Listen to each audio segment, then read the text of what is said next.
성도 여러분 안녕하세요. 오늘 하루도 또 이번 한 주도 우리가 이 말씀의 여행을 통해서 하나님과 동행하는 귀한 믿음으로 승리하는 삶이 되기를 주님의 이름으로 축원드립니다.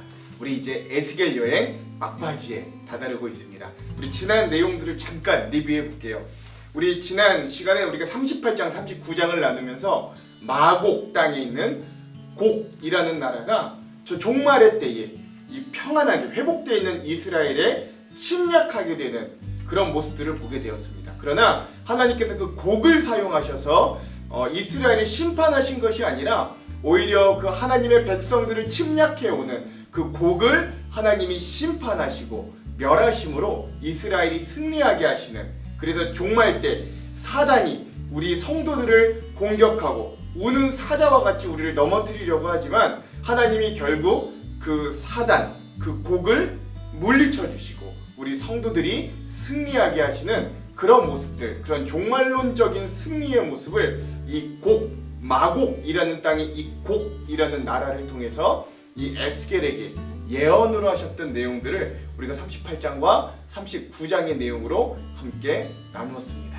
자, 이런 어떤 종말론적인 승리를 예언한 이제 에스겔은 마지막으로 우리 40장에서부터 48장까지 새로운 성전이 회복되어지는, 그래서 그 성전을 통해서 새 하늘과 새 땅이 열려지는 귀한 마무리 예언을 하면서 에스겔을 마무리하게 됩니다. 그래서 오늘은 그 시작으로요, 에스겔 24번째 시간이고 새로운 성전과 놀라운 비전 첫 번째 시간으로 분량은 40장 1장 우리가 함께 보겠습니다. 제목을 짓자면 회복의 중심 성전 다시 세워지다 라는 제목을 지어 보았습니다. 자, 그럼 오늘 우리가 이 40장의 내용을 들어가기 전에 두 가지 맥을 한번 짚고 가볼게요. 먼저 첫 번째, 하나님께서 에스겔에게 가장 마지막 환상으로 새로운 성전에 대한 환상을 보여주신 이유는 무엇일까요? 한번 잘 생각해 봅시다. 그동안 수많은 환상들을 하나님이 보여주셨는데 이제 이 에스겔에게 가장 마지막 최종적으로 보여주신 환상은 성전이다. 지금 회복되는 환상입니다. 여기서부터 시작돼요. 왜 그런가 한번 잘 생각해 봅시다. 두 번째, 새로운 성전 곳곳에서의 특징들이 과연 뭘 의미하는지도 오늘 우리가 살펴보았으면 좋겠습니다. 자, 그러면 40장의 내용을 한번 들어가 볼게요. 40장은 에스겔에게 보여주신 새로운 성전의 겉모습, 그런 환상의 모습을 보여주십니다. 40장은 이 성전 환상의 서론에 대해서 이야기하십니다. 에스겔이 포로가 된 지 25년째, 남유다가 멸망한 지도 14년이 지난 후에 하나님께서 환상 중에 에스겔을 이스라엘 땅의 매우 높은 산, 즉 새로운 예루살렘으로 데리고 가십니다. 거기서 남쪽을 향하여 성전의 모습을 보이게 하세요. 거기에 놋같이 빛나는 사람 하나가, 그러니까 즉 이 놋같이 빛나는 사람은 많은 학자들이 하나님이 보내신 천사를 의미하기도 하고 때로는 하나님 본인을 의미하기도 한다고 해석하기도 합니다. 근데 보통은 하나님이 보내신 천사를 많이 의미한다고 보아요. 그 하나님의 천사가 손에 3줄, 즉 우리로 치면 줄자와 또 측량하는 장대를 가지고 문에 서 있고 에스겔에게 이렇게 명령합니다. 내가 너에게 보이는 그것을 눈으로 보고 귀로 들으며 내 마음으로 생각하라. 내가 이것을 너에게 보이려고 이리로 데려왔나니 너는 본 것을 다 이스라엘 족속에게 전하라 라고 합니다. 즉 하나님이 이제 새로운 성전의 모습을 너에게 보여줄 건데 네가 그걸 눈으로 보고 귀로 듣고 마음에 새겨서 그 모든 것들을 이스라엘 백성들에게 전하고 알려주어라 라고 이야기하는 것이죠. 그 이후로는 이 성전의 겉 외형의 모습들이 아주 구체적으로 이 묘사가 되어 있는데요. 저는 뭐 그것들을 여러분들과 막 구체적으로 다 글로 나누기보다는 그림을 통해서 여러분들과 함께 이 성전이 어떻게 되어 있는가를 함께 좀 나눴으면 좋겠습니다. 여러분 이거 그림 보이시나요? 네, 이 그림입니다. 이 그림 보이시죠? 자, 이 그림을 보면요, 맨 먼저 오른쪽에 노란색 보이십니까? 거기에 보면 1번 성전 바깥들의 동문과 문지기 방이라고 되어 있습니다. 이게 첫 번째, 이제 에스겔이 처음으로 성전에 보았던 그런 동쪽에 있는 바깥 출입문과 그리고 문지기들이 살고 있는 문지기 방의 모습입니다. 두 번째는 이제 그 안으로 들어갔더니 바깥뜰이 보이고요. 그리고 세 번째는 박석이 깔린 땅 위에 30개의 방들이 존재하였습니다. 이 초록색으로 동그라미 된 것들을 보시면 되겠습니다. 자, 네 번째는 성전 바깥뜰의 북문입니다. 이게 이제 갈색으로 되어 있는 4번이라고 되어 있는 맨 위쪽에 보시면 4번 성전 바깥뜰의 북문이라고 되어 있어서 외부의 북문이 여기 하나 열려져 있는 거고요. 자, 그 반대편 밑으로 내려오시면 5번 파란색으로 성전 바깥뜰의 남문이 보이실 겁니다. 그래서 이렇게 성전 바깥에도 동문과 북문과 남문인 세 개의 문이 열려져 있는 것이죠. 그리고 그 안에 이제 성소와 지성소를 감싸고 있는 성전 안뜰에 남문이 있습니다. 이 6번 거의 연갈색으로 되어 있는데 6번의 안뜰 남문 이라고 되어 있는 곳이 성전 안뜰의 남문입니다. 자, 그리고 7번 분홍색으로 되어 있는 성전 안뜰의 동문이 또한 이 안뜰에 열려져 있고요.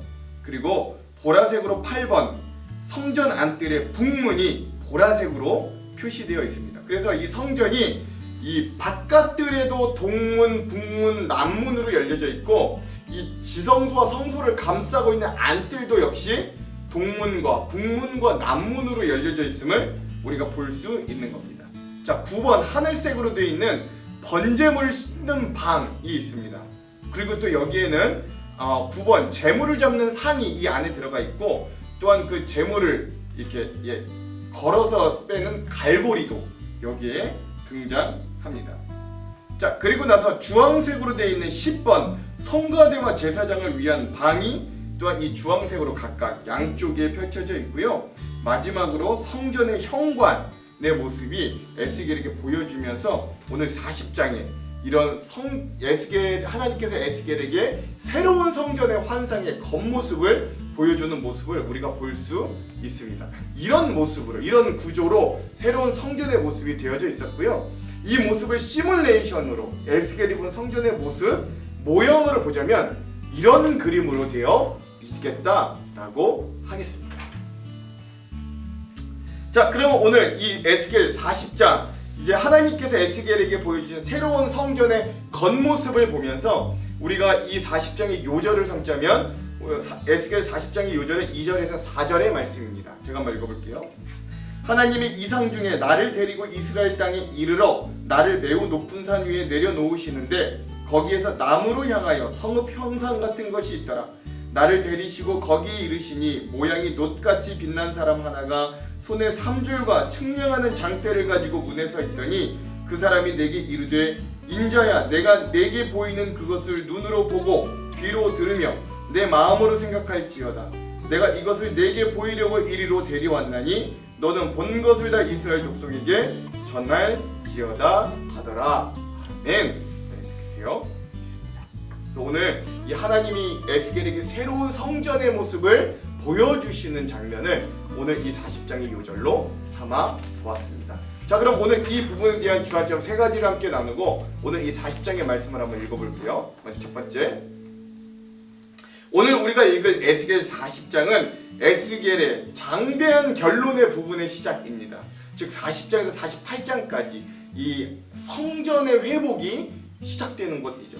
33장, 에스겔 33장부터는 국가를 잃은 이스라엘 백성을 위해 소망과 희망의 말씀을 에스겔을 통해 용기를 주시는 하나님의 모습을 볼 수 있어요. 특별히 그 회복의 중심에 성전이 다시금 세워지는 놀라운 환상이 있는 겁니다. 사실 성경에 성전의 모습이 등장하는 건 4번이나 있습니다.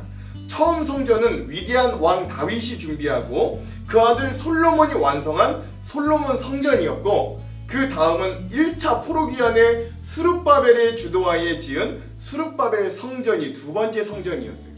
그리고 역사적으로 이스라엘의 가장 마지막 성전은 신약시대 헤롯 왕이 지은 헤롯 성전이 있습니다. 그런데 오늘 에스겔서에 또 하나의 성전의 모습이 환상으로 보여집니다. 물론 이 성전은 실제로 지어지지는 않았어요. 그러나 하나님은 분명히 환상을 통해 이 성전이 다시금 지어지는데 기존의 그 어떤 성전보다도 훨씬 규모가 크고 웅장한 성전의 모습을 보여줍니다.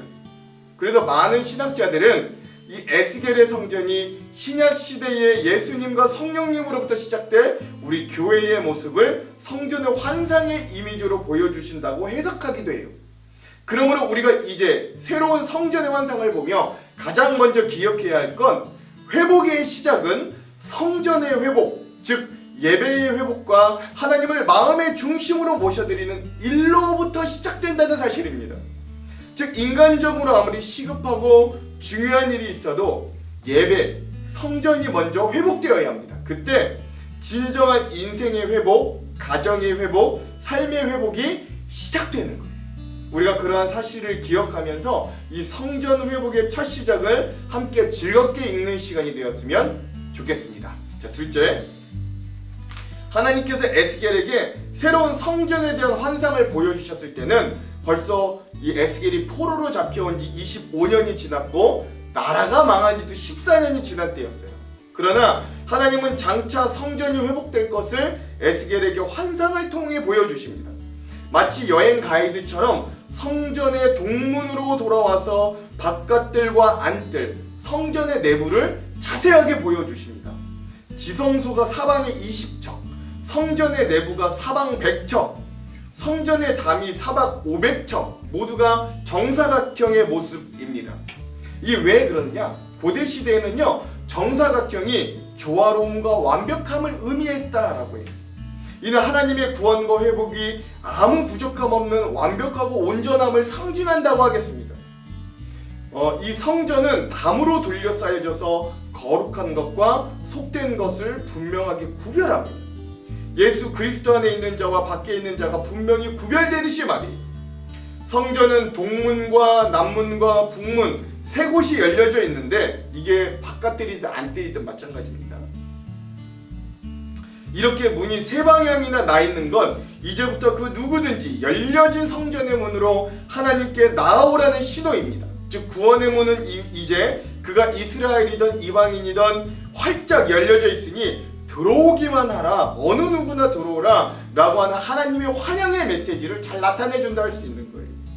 또한 하나님이 에스겔에게 이 성전을 보여주시는 이유는 4절에도 잘 나타내 있는데 이 에스겔이 본 것을 이스라엘에게 전하도록 하기 위해서다 라고 말씀하십니다. 즉 지금은 다 망한 것 같지만 반드시 성전의 회복이 있을 것을 소망하도록 하기 위해서인 거죠. 하나님은 오늘도 우리가 어떤 성전을 지어야 할지 우리에게 보여주십니다. 그리고 성전 되시는 예수 그리스도를 통한 회복이 있을 것이라고 우리에게 전하라고 명령하십니다. 오늘도 성전 되시는 예수 그리스도를 통한 회복과 소망이 있음을 전하는 우리 모든 성도들이 되시기를 주님의 이름으로 축원드립니다. 마지막 세 번째, 제가 앞서서도 말씀드렸듯이 하나님께서 에스겔을 통해 보여주신 이 성전은 이 땅 위에서 건축되지는 않았어요. 그러나 포로되어 절망에 빠져있던 이스라엘 백성들에게 완전한 회복과 소망을 주시기 위해 구체적으로 보여주신 이 성전의 모습이야말로 장차 하나님께서 우리들에게 임하게 하실 새하늘과 새 땅의 시작을 의미합니다. 그러므로 오늘 우리들도 우리의 삶 가운데 하나님께서 이룩하실 새로운 성전, 즉 하나님의 나라를 소망할 수 있어야 돼요. 물론 우리도 그 하나님의 나라를 환상 가운데, 소망 가운데 꿈꾸지만 꿈에서만, 예언에서만 멈추는 것이 아니라 우리가 그 하나님의 나라를 세우는데, 이 땅 가운데 세우는데 앞장서야 합니다. 조금이나마 그 나라가 우리의 삶 가운데 임하도록 우리가 청지기가 되어 살아낼 수 있어야 돼요. 그리고 오늘 우리는 성령을 우리의 마음과 삶의 한가운데 모신 새로운 성전이 되어 살아갑니다. 그러니 오늘 우리 한 사람 한 사람이 성전임을 잊지 마시고, 여기 나와 있는 새로운 성전임을 잊지 마시고 하나님의 성전답게 믿음으로 지어져가고 승리하는 귀한 하루 되시기를 주님의 이름으로 축원드립니다. 기도할게요. 하나님, 오늘 에스겔에게 보여주신 새로운 성전의 환상을 통해 오늘 우리도 성령님을 마음에 모신, 예수 그리스도를 우리의 마음의 주인으로 모신 새로운 성전된 자들임을 기억하게 하여 주십시오. 하나님, 그 모든 문이 열려져 있듯 하나님이 우리를 오라 부르실 때 아멘으로 반기며 달려갈 수 있게 하시고, 하나님, 그러나 세상과 우리가 구별되어 하나님이 거룩하듯 우리도 거룩하라고 하신 말씀에 우리가 애써 힘쓰는 자들 되게 하여 주시고, 하나님, 주님의 구원이, 하나님의 은혜가 온전하고 완전함을 끝까지 신뢰하는 주님의 귀한 백성들로 설 수 있도록, 그렇게 새로운 성전으로 우리가 거듭나도록 오늘 하루 말씀 가운데 우리를 깨닫게 하여 주시고 인도하여 주시옵소서. 오늘 하루 이번 한 주도 이런 말씀으로 승리하게 하실 주님을 기대하오며 예수님 이름으로 기도합니다. 아멘. 그럼 사랑하는 성도 여러분, 오늘 하루도 말씀으로 승리하십시오. 사랑하고 축복합니다. 화이팅! 제40장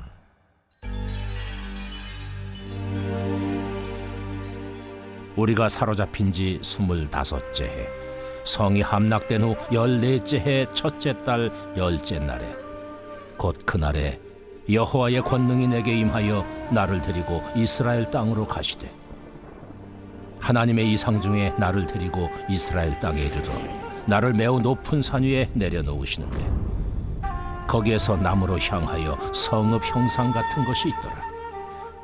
나를 데리시고 거기에 이르시니 모양이 녹같이 빛난 사람 하나가 손에 삼줄과 측량하는 장대를 가지고 문에 서 있더니, 그 사람이 내게 이르되, 인자야, 내가 내게 보이는 그것을 눈으로 보고 귀로 들으며 내 마음으로 생각할지어다.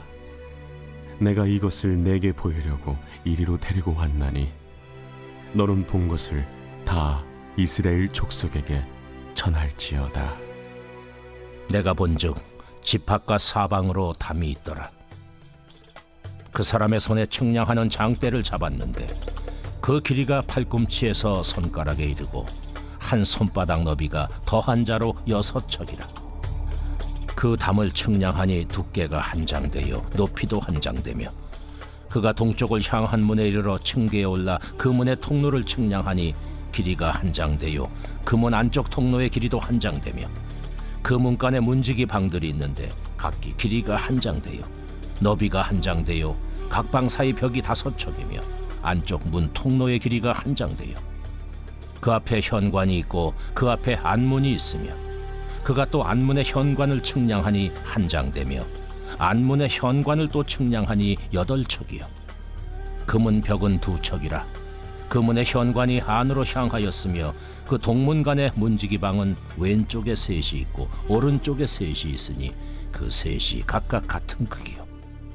그 좌우편 벽도 다 같은 크기며, 또 그 문 통로를 측량하니 너비가 10척이요 길이가 13척이며, 방 앞에 칸막이 벽이 있는데 이쪽 칸막이 벽도 한 척이요 저쪽 칸막이 벽도 한 척이며, 그 방은 이쪽도 6척이요 저쪽도 6척이며, 그가 그 문간을 측량하니 이 방 지붕가에서 저 방 지붕가까지 너비가 25척인데 방문은 서로 반대되었으며, 그가 또 현관을 측량하니 너비가 20척이요 현관 사방에 뜰이 있으며, 바깥문 통로에서부터 앞문 현관 앞까지 50척이며, 문지기 방에는 각각 닫힌 창이 있고, 문 안 좌우편에 있는 벽 사이에도 창이 있고 그 현관도 그러하고 그 창은 안 좌우편으로 버려 있으며, 강문 벽 위에는 종려나무를 새겼더라.